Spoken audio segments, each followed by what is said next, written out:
계속해서 주기도문 기독교 강요 3권 20장 주기도문을 살펴보고 있습니다. 그 중에서도 적용 부분을 우리가 또한 살펴보고 있는데요.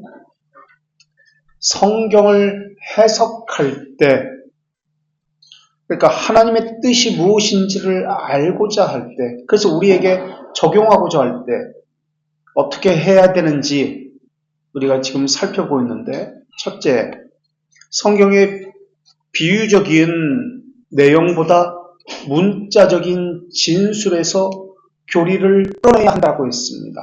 첫째, 비유적인, 성경에는 많은 역사적인 것 또는 비유적인 것 또는 교훈 또는 예수님의 말씀 여러 가지 것이 나옵니다. 첫째, 비유적인 것이 아니라 문자적인 분명한 진술에서 교리를 끌어내야 한다고 했습니다. 이게 첫 번째였습니다. 이거 지난 시간에 했던 것이에요. 두 번째는 모호한 것보다 더 분명한 것에서 진술을 끌어내야 한다고 했습니다. 그래서 해석하기 학자들마다 여러 가지 견해가 있는 것보다 이것이다라고 분명했던 것. 예를 들면 한 번 죽은 것이 사람에게는 정해진 이치요, 그 이후에는 심판이 있다는 이 말씀을 가지고 예수님이 영으로 지옥에 있는 영들에게 선포하셨다는 말씀을 해석해야 한다고 했습니다. 그리고 세 번째로 묘사적 또는 역사적, 사도행전이라든지 역대기, 열왕기 같은 역사적 본문보다도 교훈하는 교훈적 가르침에서 교리를 끌어내야 된다. 그러니까 이때 교리라는 것은 믿음의 도를 이야기합니다. 하나님의 가르침을 이야기합니다.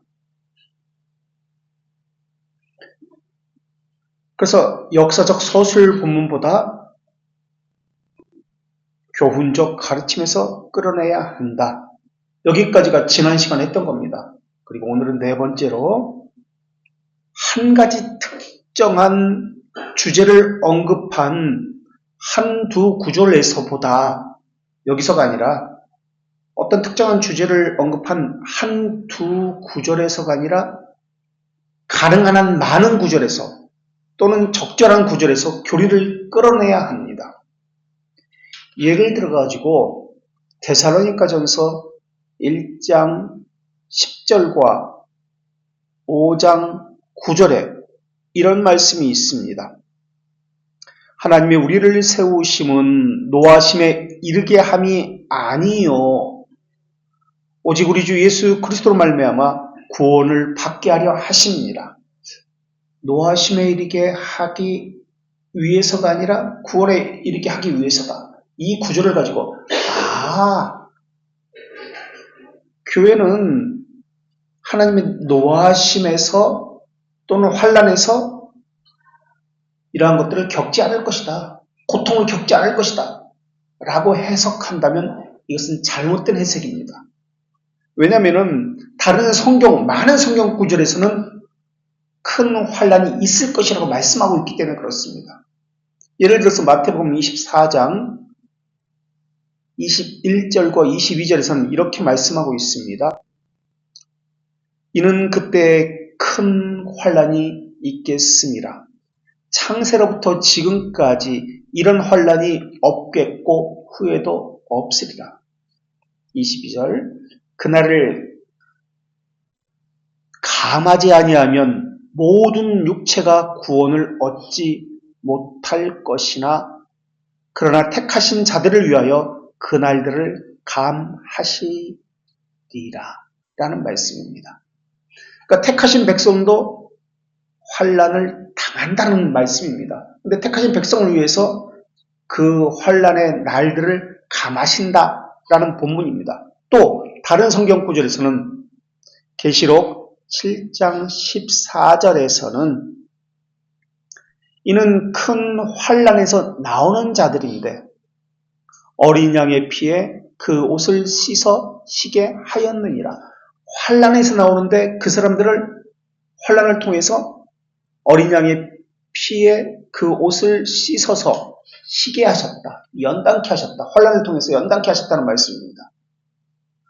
그러니까 요한계시록 7장 14절이라든지 마태복음 24장과 같은 여러 성경 구절에서는 지금 데살로니가전서 1장 10절에서 말했던 우리를 세우신 것은, 교회를 세우신 것은 노하심에 이르게 함이 아니다. 그래서 교회는 환란을 받지 않는구나 라고 해석한다면 이것은 잘못된 해석이라는 것을 다른 여성경들이 말하고 있기 때문에 그렇게 해석하면 안 된다라는 겁니다.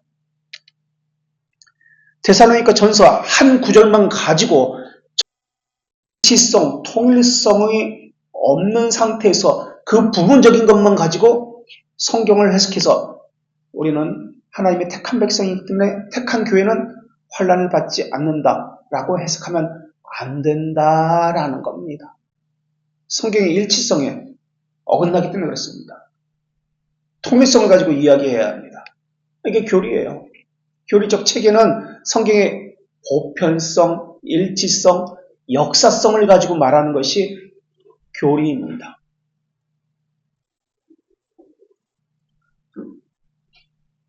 데살로니가 전서 말씀만 가지고 이야기한다면 하나님의 백성은 환란을 받지 않는다. 이렇게 해석하게 되어 있어요. 자, 그리고 다섯 번째, 어떤 교리를 배우기 위해서는 단어적 연구가 필요합니다.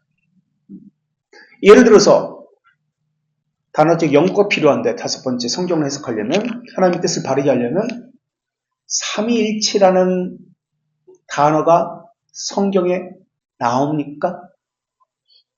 안 나와요. 삼위일체라는 단어 안 나와요. 그래서 많은 사람들은 특히 이단들은 삼위일체라는 단어가 나오지 않기 때문에 성경적이 아니다라고 이야기해서 그건 잘못됐다라고 이야기합니다. 성화라는 단어가 성경에 나올까요? 성화라는 단어도 성경에 나오지 않습니다. 그렇다면 성화라는 단어가 안 나오기 때문에 이것은 성경적이 아니다라고 할 수 있을까요? 아닙니다. 이런 단어들은 삼일체나 성화라든지 이러한 단어들은 중생이라는 단어도 마찬가지인데 이런 단어들은 동일한 의미를 가진 단어들과 연결해서 보아야 합니다.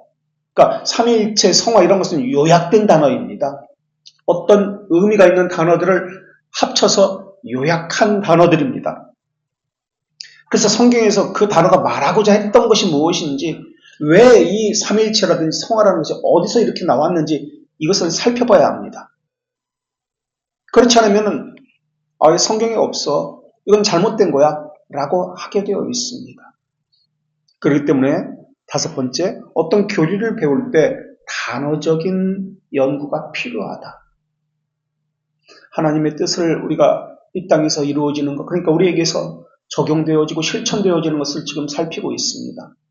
하나님의 뜻이 우리에게서 이루어지려면 하나님의 뜻이 무엇인지를 알아야 합니다. 또 단어 연구가 필요하며 동시에 그 단어가 어떤 시제, 과거인지 현재인지 미래인지 동사의 시제를 주의해서 살펴야 됩니다. 어떤 구절에서는 과거 완료형으로 씁니다. 어떤 구절에서는 아직 이루어지지 않은 미래형으로 씁니다. 이를테면 구원과 관련된 단어들입니다. 이것은 전체성을 보고 해석을 해야 합니다. 한 구절만 보고 어떤 이단들은 우리 이미 구원받았다. 그래서 더 이상 회개할 필요가 없다라고 이야기합니다.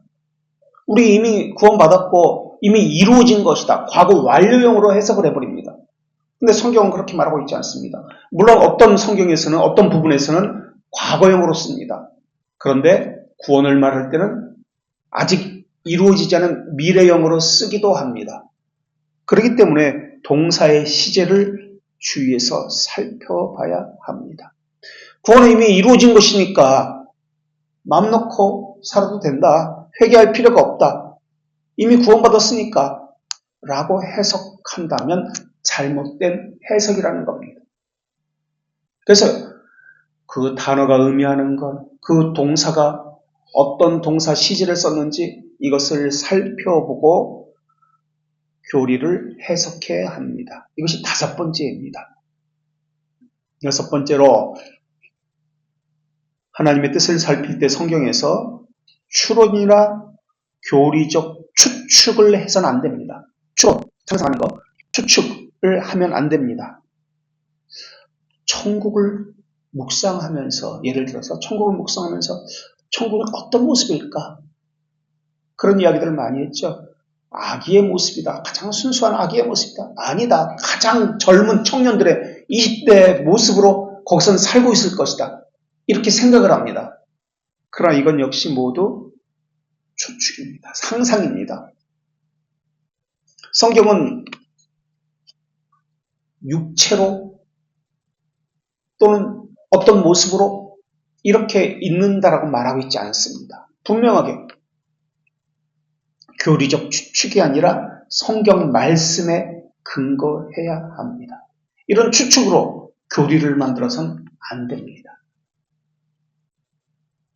추측과 관련해서, 이건 상상과 관련해서 어떤 초대교회, 어떤 이단성을 잇는 자가 상상, 추측 이러한 것을 하는 신앙을 가졌다라고 했죠. 초대교회에 어떤 이들이 상상, 사색, 철학적 사색이라고 했습니다. 철학적 사색을 신앙으로 그들은 이렇게 한다고 했습니다. 그들은 영지주의자들입니다. 상상, 사색, 철학, 이성입니다.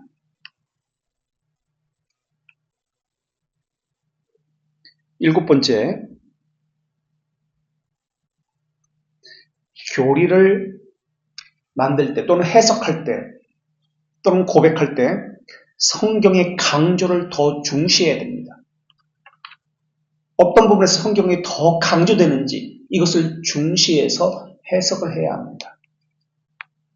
예를 들어서 고린도전서 1장 17절 말씀에 보면은 더 강조하는 말씀이 나오는데, 그리스도께서 나를 보내심은 고린도전서 1장 17절에 세례를 베풀게 하려 하심이 아니요, 세례를 베풀게 하려 하심이 아니요, 오직 복음을 전하게 하려 하심이로다 라고 말씀하고 있습니다.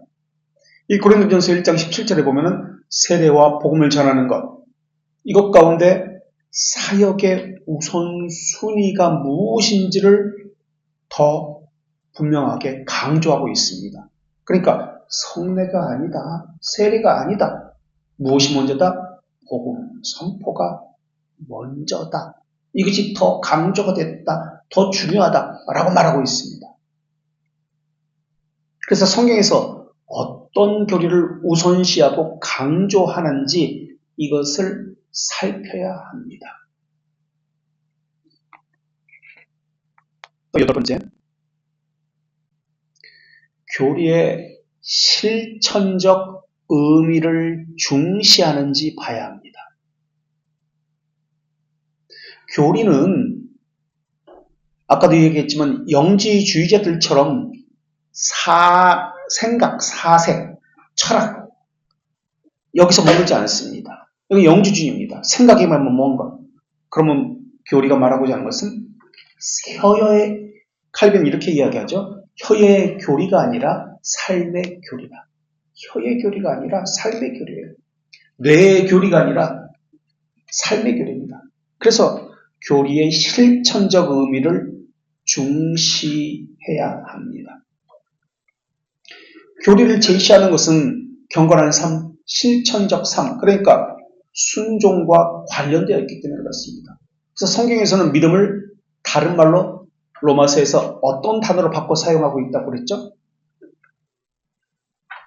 믿음의 전가 말고 순종의 전가, 순종이라는 단어와 바꿔 사용한다고 했습니다. 믿음이 있다는 것은 순종과 동의어입니다. 그래서 교리가 어떤 것을 먼저 강조하고 우선시하는지 성경에서 이것을 살펴봐야 합니다. 그래서 고린도전서 1장 17절에 보면 세례를 베풀게 하심이 아니요 복음을 전하게 하려 하십니다. 복음이 강조된다는 것을 알 수 있습니다. 자, 그리고 지금 8번째 하고 있습니다.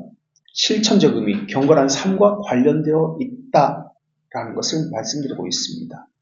그러니까 성경에서 자기 생각을 가지고 추측을 가지고 교리를 만들면 안 됩니다. 실천과 관련해서 교리가 세워져야 합니다. 카테키즘이라고 합니다. 우리말 단어에는 교리라는 단어가 나오지 않습니다. 우리말 성경에는 원어의 카테키즘, 이 카테키즘은 교리라는 뜻입니다. 우리말 성경에서는 믿음의 교훈 또는 가르침, 믿음의 도라고 번역되어 있습니다. 그런데 이 믿음의 도, 교훈, 가르침, 이것은 다 카테키즘이라는 단어입니다. 카테키즘은 어떤 방식을 이야기하는 단어입니다. 어떤 방식일까요? 그 가르침에 있어서, 배움에 있어서의 어떤 방식입니다. 카테키즘은. 카테키즘은 성경에도 보면은 묻고 답하고의 방식이 카테키즘의 방식입니다. 그게 교리문답서입니다. 그러니까 교리문답서는, 카테키즘은 문답식 교수법이라는 뜻을 가지고 있습니다. 묻고 답하고의 교수법. 그래서 교리 공부를 어떻게 해야 된다? 이건 성경에서의 전통입니다. 구약에서부터 계속해서 우리에게 전해져오는 교수법, 전통 가르침입니다. 묻고 답하고의 방식입니다. 이게 교리 공부 방법입니다. 세례 문답을 어떻게 하죠? 이것도 문답이라고 이야기하고 있죠. 이것도 카테키즘입니다. 문답, 세례 문답, 묻고 답하고입니다. 1대1로 묻고 답하고의 형식입니다. 우리가 하는 것은 사실 묻고 답하고의 형식이긴 하지만 좀 벗어난 형식이에요. 1대 다수로 하고 있기 때문에. 제가 모두에게 묻잖아요. 사실 그것은 아니에요. 1대1로 물어야 돼요. 사도행전 8장 29절에서 31절에 보면은 빌립이 이디오피아 내시에게 질문하는 것이 나옵니다. 사도 복음전도자 빌립이 이디오피아 내시가 마차에서 안에서 이제 성경 읽는 것이 들렸습니다. 이때 이렇게 질문합니다. 이사야의 읽는 것을 듣고서 빌립이 듣고 이사야 읽는 것을 듣고서 말하되 읽는 것을 깨닫느냐라고 질문합니다. 30절에서 8장 30절 3장 31절에서 이디오피아 내시가 무엇이라고 이야기하냐면 대답하되 지도해 주는 사람이 없으니 어찌 깨달을 수 있느냐라고 말합니다. 지도해 주는 사람이 없으니 어떻게 깨달을 수 있느냐. 읽긴 읽습니다. 계속 읽습니다. 그런데 지도해 주는 사람이 없어서 깨달을 수가 없다는 거예요. 그래서 빌립을 청하여 수레에 올라 같이 앉으라 함이라 라고 대답합니다. 자, 여기서 오늘 카테키즘의 방식이 무엇인지를 우리가 알 수 있습니다. 지금 마차 안에서 이사야를 읽고 있습니다. 그리고 지나가던 빌립이 이 소리를 들었습니다. 교수법이 여기서 나오는데요. 어떻게 읽었다는 말입니까? 수레 밖에서 이것을 들었다는 것은 들릴 정도로 크게 성경을 읽었다는 뜻입니다. 여기에 보면은 첫째, 읽는 방법이 나옵니다. 자기 귀에 들리도록 크게 읽었습니다. 첫째, 읽는 방법이 성경에 기록되어 있습니다. 이 구약에서도 마찬가지예요. 또 성경 공부 방식이 두 번째로 나옵니다. 어떻게 성경 공부해야 되는지. 우리는 성경에서 이런 말씀을 들었습니다. 믿음은 들음에서 나느니라. 믿음은 들음에서 난다고 설교 테이프 100번, 200번 듣습니다. 안 됩니다. 그럼 무엇이 필요합니까? 가르치는 자가 있어야 합니다. 이거 좋은 설교야. 아무개 교회, 아무개 목사 설교 너무 좋아. 그래서 계속 들어서 믿음이 생기는 거 아닙니다. 성경의 방식이 우리에게 말하고 있는 것은 부모가 자녀에게 또는 선지자가 누구에게 멘토식으로 묻고 답하고의 방식입니다. 이게 카테키즘이에요. 이것을 우리에게 가르칩니다. 카테키즘은 두 가지 것입니다. 무엇을 배우느냐 첫째, 어떻게 배우느냐 두 번째. 무엇을 배우느냐. 지금까지 우리는 무엇을 배우느냐에 대해서 이야기했습니다. 8가지로 이야기했습니다. 지난 시간과 오늘 걸쳐가지고 8가지로 무엇을 어떻게 해석해야 되는지, 무엇을 강조해야 되는지, 추측보다 강조되는 것, 한 단어보다 많은 여러 군데서 보편적으로 일치성을 가지고 해석해야 된다. 이러한 것을 배웠습니다. 그리고 두 번째, 무엇을 배우나 했다면 어떻게 배우느냐. 어떻게 배우느냐. 삶은 교리가 없이 존재할 수 없다는 말이기도 합니다. 그래서 무엇을 배우느냐, 어떻게 배우느냐를 통해서 어떤 삶을 살 것인가가 나옵니다. 사람이 무엇을 믿어야 하는가? 그거 알아서 뭐합니까? 어떻게 살아야지. 그 아는 그대로 살아야지. 이것이 연결되어 있습니다. 사람이 무엇을 믿어야 합니까?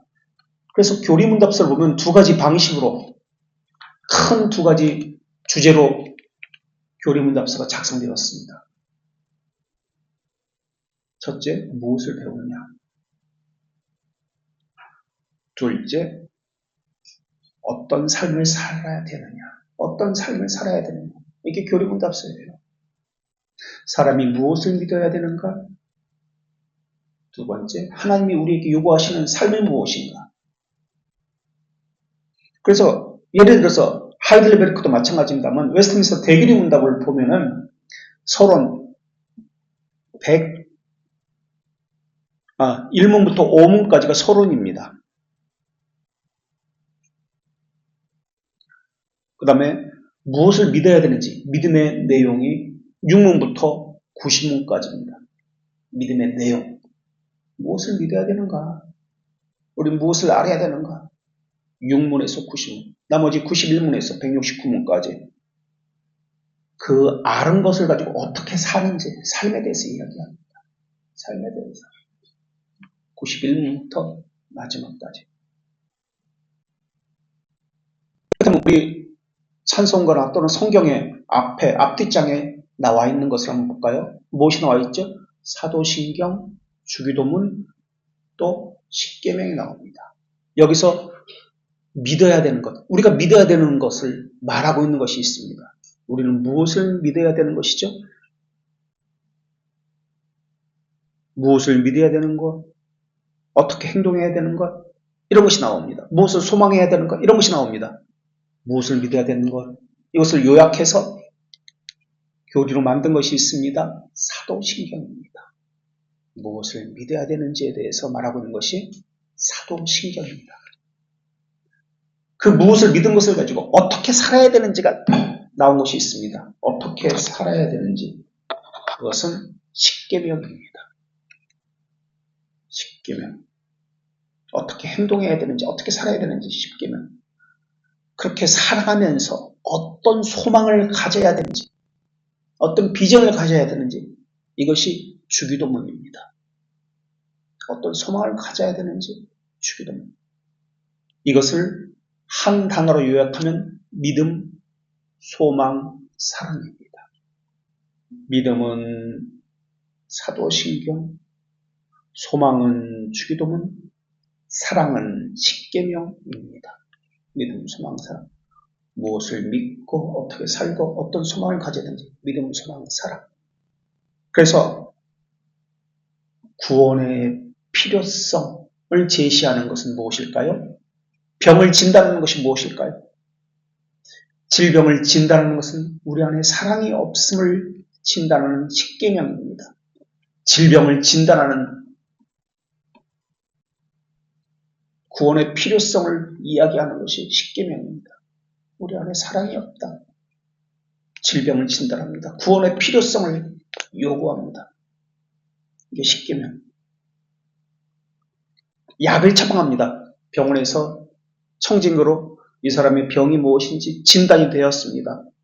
각종 조사를 통해서 다 내시경도 하고 모두 해가지고 질병이 진단되었습니다. 그래서 이것은 무엇입니다? 암입니다. 딱 나왔습니다. 이것에 대해서 약을 처방해 주는 것. 약 처방은 무엇일까요? 사도신경입니다. 구원을 어떻게 얻게 하는지, 이 질병에서 어떻게 벗어나게 하는지 말하고자 하는 것, 구원을 얻게 하는 것, 약을 처방하는 것은 사도신경입니다.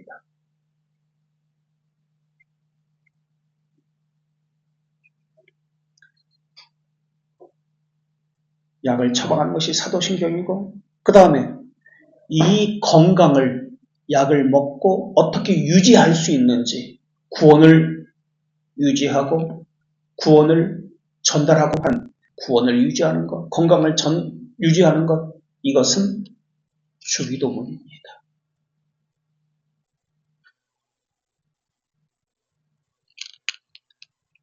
그래서 하나님의 뜻이 이 땅에서 이루어지기를 바라는 우리는 청원, 세 번째 청원을 지금 하고 있습니다.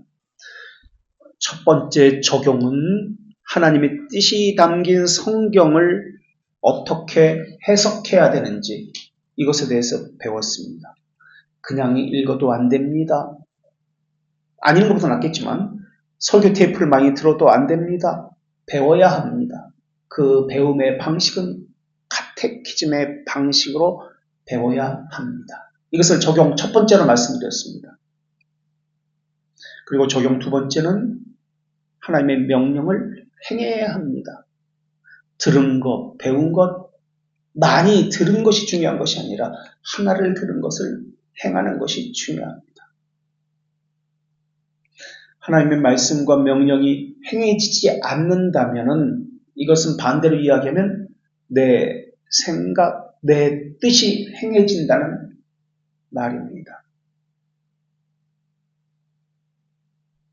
율법에는 어떻게 순종해야 하는지, 무엇을 순종해야 하는지, 순종의 내용과 순종의 방법에 대해서, 순종의 규칙에 대해서 우리에게 전해주고 있습니다.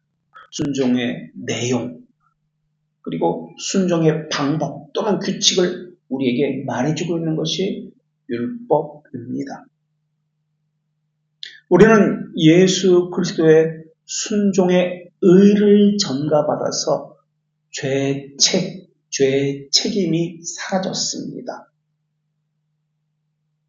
그리고 동시에 죄의 책임이 사라졌고 동시에 순종할 수 있는 실제적 의지의 갱신도 받았습니다. 이것을 중생이라고 이야기합니다. 중생은 앞으로 순종할 것이다. 미래형이 아닙니다. 이미 순종하게 되었다. 이게 중생입니다.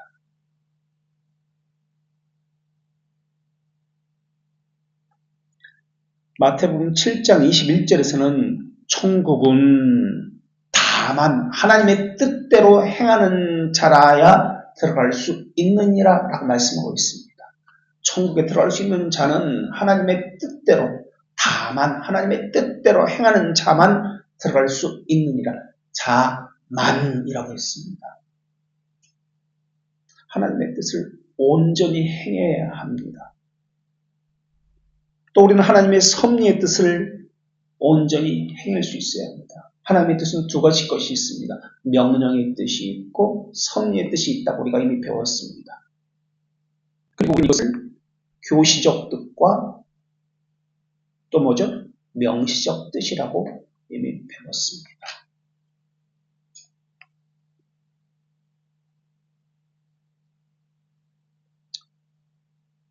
하나님의 섭리의 뜻은 숨겨져 있습니다. 비밀적입니다. 하나님의 비밀적 뜻은 우리가 발견하기도 쉽지 않고 이해하기도 쉽지 않습니다. 하나님의 기쁘신 뜻을 위해서 우리에게 행하도록 하신 것이 있습니다. 각자 자리에서 부여하신 것들이 있고 함께 우리가 공동체적으로 행해야 할 것들이 있습니다. 하나님의 뜻을 정리해볼까요? 다시 그럼 하나님의 명령의 뜻이 있습니다. 그러니까 우리가 반드시 성경에서 명시된 것이에요. 해야 할 것입니다.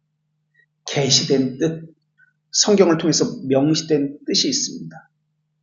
그렇기 때문에 그 뜻을 알기 위해서 우리는 성경을 공부해야 되는데 그 공부 방식은 카테키즘의 형식으로 묻고 답하고 문답식 형식으로 공부합니다.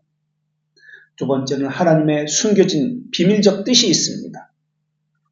은밀한 작정 또는 영원한 경륜과 관련된 뜻입니다. 이건 섭리적 뜻이라고 이야기합니다. 하나님의 인도하심 속에서 드러난 뜻입니다. 우리가 어디에 있어야 하며 우리의 소명이 무엇이며 하늘에서 하나님의 뜻이 이루어지지만 이 땅에서 아직 이루어지지 않았기 때문에 하나님의 명령은 하늘에서는 아무 저항 없이 이루어집니다. 그러나 이 땅에서는 반대의 측면에 있습니다. 특히 우리들을 통해서 가장 반대에 직면하고 있습니다. 그래서 이 땅에서는 이렇게 기도하고 있습니다. 하나님의 뜻에 순종하게 해주십시오. 주님의 계시된 뜻을 행하게 해주십시오라고 세 번째 청원인 이 기도를 하고 있습니다. 그런데 주기도문에서 우리가 세 번째 청원을 하고 있습니다만 정확하게 어떤 단어로 번역되어 있죠? 주님의 뜻이라고 나와 있나요? 세 번째 청원에서 지금 주기도문에서 정확히 어떤 단어가 앞에 있죠? 뜻 앞에 주님의 뜻이 아니라 주기도문에 뭐라고 나오나요? 주님의 뜻이 아니라 하나님의 뜻이 아니라 아버지의 뜻입니다. 아버지의 뜻. 그런데 아버지의 뜻 말고 그 앞에 첫 번째 청원은 아버지의 이름입니다. 첫 번째 청원 보십시오. 주기도문에 아버지의 이름이라고 나옵니다. 두 번째 청원은 뭐죠? 두 번째 기도는 아버지의 나라입니다. 세 번째는 아버지의 뜻입니다. 아버지에 다 걸려 있습니다. 첫 번째 기도, 아버지의 이름, 두 번째 기도, 아버지의 나라, 세 번째 기도, 아버지의 뜻, 아버지라는 단어 속에 다 종속되어서 있습니다. 그래서 우리가 서론에서 배웠을 때 하늘에 계신 우리 아버지라고 서론에서 배웠습니다. 그러니까 오늘 이 세 번째 청원은 아버지로 구성되어 있는 세 가지 가운데 마지막 부분입니다. 라는 것입니다. 아버지의 뜻이 이루어지게 하소서. 이 말은 우리 뜻은 단념하게 하소서라는 뜻입니다. 아버지의 뜻대로 순종하게 하소서. 다시 말할까요? 아버지의 뜻은 항상 이루어집니다. 그러나 그것은 하나님의 측면이고 우리 측면에서는 우리가 거부하고 적대시해도 하나님의 뜻이 이루어집니다. 하나님은 전지전능하시기 때문에. 그러나 우리 측면에서는 그래도 이렇게 기도해야 합니다. 하나님의 뜻이 이 땅에서도 이루어지게 하소서라고 말합니다. 하나님의 뜻대로 하소서. 이 기도에 담겨 있습니다. 물론 우리는 하나님의 뜻보다도 내 생각, 내가 보기에 좋은데 내게 유익이 되고 내게 편안하고 이런 것을 취하고 하나님의 뜻은 버리게 됩니다. 그러나 바르게 기도하는 사람이라면, 주기도문을 바르게 고백하는 사람이라면 하나님 앞에 자신의 주된 목표가 무엇인지 알고 행해야 합니다. 그리고 주님의 뜻을 인정하는 삶이 되려면 내 뜻을 부인해야 합니다. 왜 내 뜻을 부인하지 못하는 것이죠? 내 생각을 고집하는 것이죠. 물질 관련 때문에 그렇습니다. 육체적 게으름을 핑계대는 것, 물질 관련 육체적 게으름을 핑계대는 것은 다 영혼의 실증과 관련되어 있습니다. 영혼의 게으름, 영혼의 실증, 하나님을 싫어하는 것. 그러니까 하나님을 왕으로서, 아버지로서, 주인으로서 인정하는 삶을 살지 않는 것과 관련되어 있습니다. 이것은 무엇을 우선순위를 두어야 하는가와 관련되어 있습니다. 우리는 서론에서 하늘에 계신 우리 아버지라고 고백했습니다. 하늘에 계신 우리 아버지를 향하고 있는 삶을 살고 있는가? 이것이 되어야 신앙이 또 기도가 시작됩니다. 시편 25편 1절에 여호와여 나의 영혼이 주를 우러러 보나이다 라고 고백합니다. 그 사람의 삶이 하나님 안에 있고 하나님을 향하고 하나님을 위하고 이것이 우리의 삶입니다. 하나님 안에 있고 하나님을 위하고 하나님을 향한 것. 기도는 하나님을 향하여입니다. 경외심, 신뢰가 포함되어 있기 때문에 아버지라고 하는 것입니다. 하나님의 목표입니다. 하나님이 주인이고 하나님의 왕이고 하나님의 아버지라는 뜻입니다. 그러나 이 땅에 사는 사람들은 하나님을 아버지라고 고백하지 않습니다. 주님이라고 말은 합니다만 주님의 삶은 없습니다. 항상 주님은 자기입니다. 자기가 왕입니다. 자기가 판단자입니다. 그러나 신자라면 하나님이 아버지고 주인이고 왕입니다. 그것이 이루어져야 합니다. 우리는 두 가지 위험성에 처해 있습니다. 하나는 중독의 위험성입니다. 두 번째는 아케디아의 위험성입니다. 중독의 위험성은 진작에 말하고 싶었는데 핸드폰 중독에 노출되어 있어요. 공공장소에서 지하철에서 사람들은 그 길거리 걸어가면서 핸드폰을 보면서 걸어가요. 계단을 내려가는데도 핸드폰 보면서 가. 뒤에 사람이 막 못 가. 또 전화를 해요. 지하철에서. 그 좁은 지하철에서 계속해서 전화를 해요. 하루 종일 붙들고 있어요. 기차 타고 오면서 보면 1시간 내내 막 1시간 반 걸리는데 기차만 지하철도 1시간 걸리는데 1시간 반 내내 전화해요.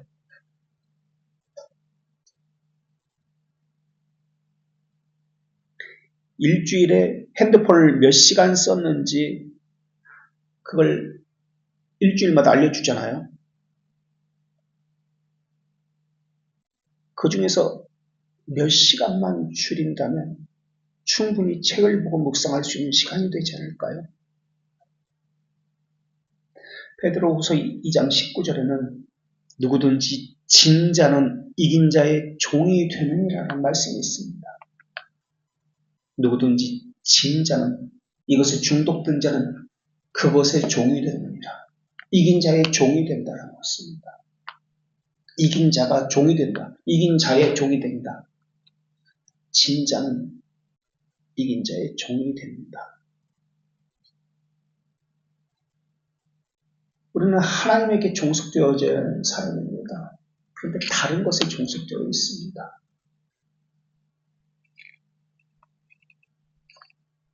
제가 요즘 읽는 책이 어제도 읽었는데 왜 바쁜가에 관한 책입니다. 왜 바쁜가? 그 책에서는 그냥 바쁘다는 거예요. 이유 없이.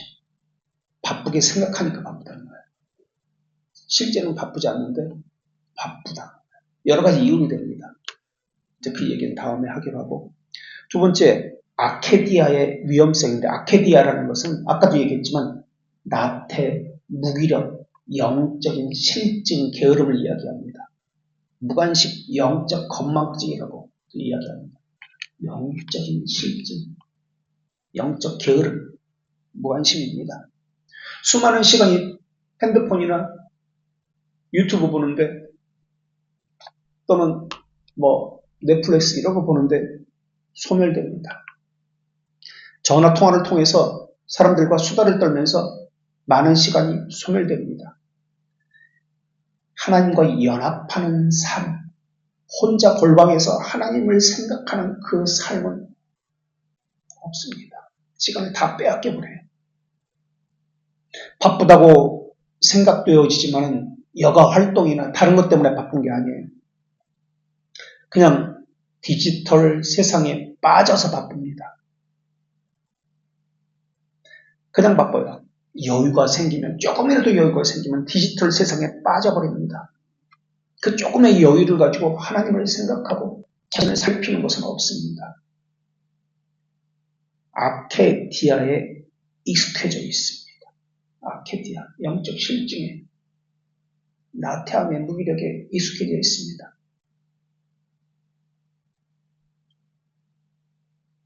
분주함이라고 합니다, 이것을.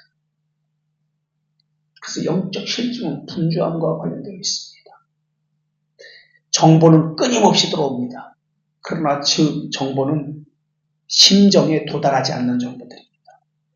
너무나 많은 정보가 있어요. 심정에 도달하지 않는 정보. 분주하지만 행동에는 아무런 목적이 없습니다. 마치 조지 오웰의 1984년